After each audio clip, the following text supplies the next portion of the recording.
It's November 5th, I think. Typically, I do this video like right away on the 1st, or sometimes even late on like the last day of the previous month, because since Kieran is in the UK and he usually publishes at midnight, then I can get it like in the evening time the day before. But things have just been crazy, so I haven't gotten a chance to actually sit down and do this. And I haven't even finished like my last TBR Tackle. I should tell you what TBR Tackle is. Also, I should introduce myself. Hi, my name is Sarah Freshly and welcome back to Freshly Read Books.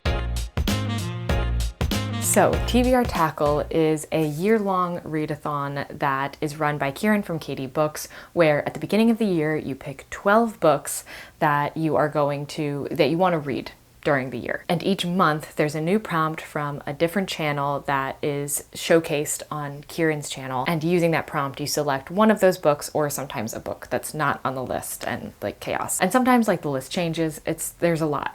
So I have a full playlist of my experience so far with TBR Tackle, but there's only 2 months left. We've got this month and then of course December. So there's only 2 books left, but technically actually there was 3 books at the end of last video for me. So in the last, what was the last prompt? Oh, it was a book that was featured on Bob's blog. And so none of the 3 books I had left on my TBR Tackle were authors that had been on his blog, so I ended up choosing another one from my bookshelf, which meant that I still had 3 books left on my stack. So I had to get rid of one of the 3 of them, so that I just had 2 going into this video. The one I ended up getting rid of was In My Dreams I Held a Knife. As you can see, it's still on my TBR, still planning on reading it. It just, of the 3, was the one that I wasn't the most like, oh, I want to read it right away. Like these 2 I've been wanting to read for a really long time, and I really want to get to them. So that's Say Nothing by Patrick Radden Keefe and Walk in the Woods by Bill Bryson. It has been so hard like seeing this video recommended and not just watching it, but I just haven't had a time to sit down and like do this. Okay, prompt 11, here we go. Good evening, you diggly dogs. It's me, Kira, just in case you couldn't see. Play the clip, Paula. Hello, campus. So today I'm here to do the prompt for the TBR Tackle for November. So for this month, you should have 2 books left in your stack. So grab those and choose one of them. What do you mean choose one of them? Just pick one? I'm gonna choose Say Nothing in the hopes that that'll mean that I'll read it. And then I can talk to Jill from the Book Bully about it. And see if you have any other book in your TBR, your whole TBR, that has any of those words in the title or the author. Okay. I have another book by Patrick Radden Keefe that I haven't read. I don't think I have anything that has Say or Nothing in the title. Okay, yeah, I'll just grab Rogues. So this is Rogues by Patrick Radden Keefe, which was sent to me by Doubleday Publishing. Then I want you to bring a coin. I need a coin. Is my purse right here? No? Okay, cool. Flip it, and I got heads. If you got heads as well, I want you to pick the book that you found with the word that is the same as the word that you picked. Now, if you got tails, then you're going to read the book that you didn't choose at the beginning. So either way, I'm not going to be reading the book that I selected of the 2 of them. So now I'm either reading Rogues or I'm reading A Walk in the Woods. I kind of hope I get A Walk in the Woods now, because I was hoping to read Say Nothing before reading Rogues. So wait, it's Heads is Rogues, Tails is A Walk in the Woods. Tails! Okay, A Walk in the Woods. Good. I'm kind of glad that I'll still be reading Say Nothing before Rogues. And this month I will be reading A Walk in the Woods by Bill Bryson. So I finished A Walk in the Woods. I don't even know what I want to say about this. Not as good as I was expecting. I have been wanting to read this book for so long. This is like the book that you read about somebody hiking the Appalachian Trail. Also, I really like hiking books or books about like travel, like long travel journeys, road trips, train trips, hiking.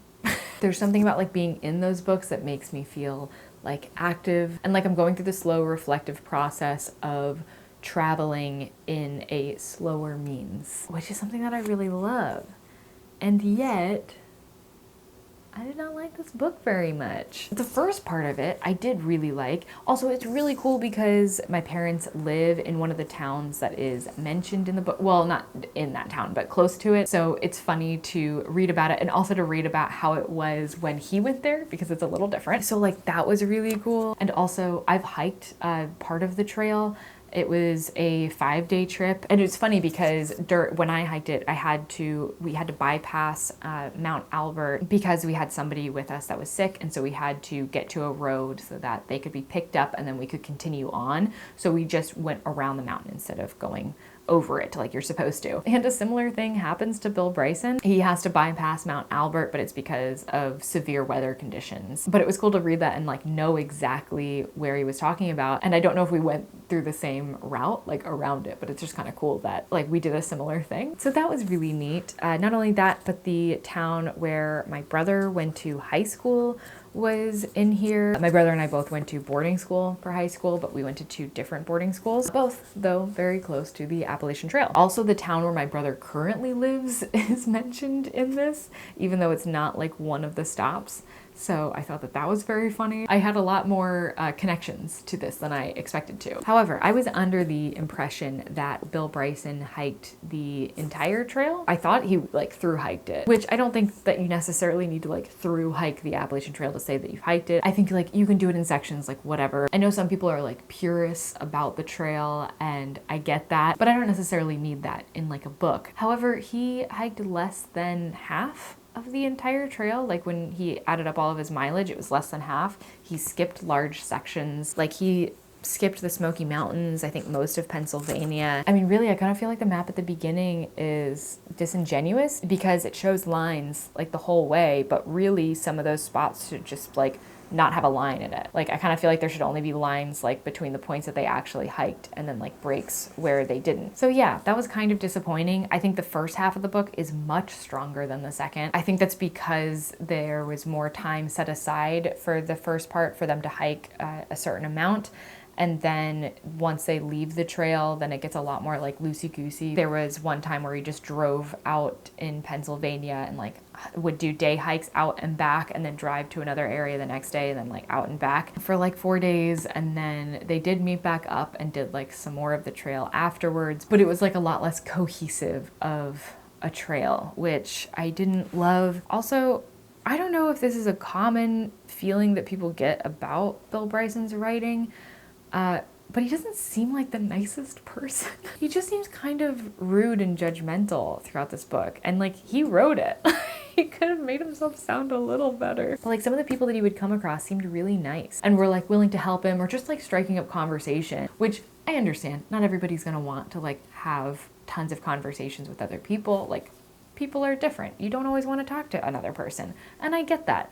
But just like the snide remarks that he would think in his mind and say like writing in the book and sometimes even say out loud to the other person. It just seems like there's a better way to go about doing that. And at certain points it almost came across as him being like entitled. There's this whole scene where he's looking for a part of the trail. I think it was while he was in Pennsylvania to do like a hike out and back. And somebody tells him that he is trespassing and like his response is really rude right away, which of course leads to the other person getting more upset. And so they're both like kind of amping each other up. But it's like, I don't know, if somebody told me I was trespassing, I think that my first response would be, oh, I'm sorry, I'm looking for this trail. Like, can you help me? Do you know where I should be going? I thought that this was it. I don't know. It just, there was a lot of like conversations throughout this that kind of rubbed me the wrong way. The way that he talks about basically everybody else that's in this story is almost like they are a nuisance on his life with the exception of like his family and maybe one person that he met on the trail. Also, the way that he talks about other people's bodies is a little which this was written a while ago, and I'm sure that he has become a different person since then. Like we all grow and evolve all the time. But when it comes to this particular book, I don't know.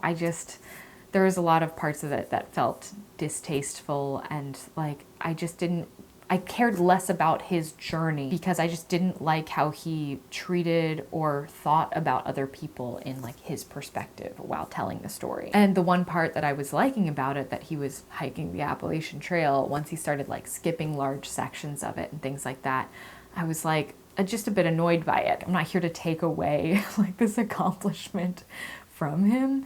It's just that I wish that the book was marketed in a way that it made that clear before going into it, because it was a bit of a disappointment to be like, oh, okay, like that's what this is. But yeah, if you know of any books where it's somebody that's actually hiked the entire Appalachian Trail, please do let me know. I'd love to read it. I have already read Wild by Cheryl Strayed, which is the entire Pacific Coast Trail. So that one I did enjoy. Just in case you were thinking of recommending that one, I have read it already. But yeah, any other like hiking books in general, please do let me know, particularly that are like long treks.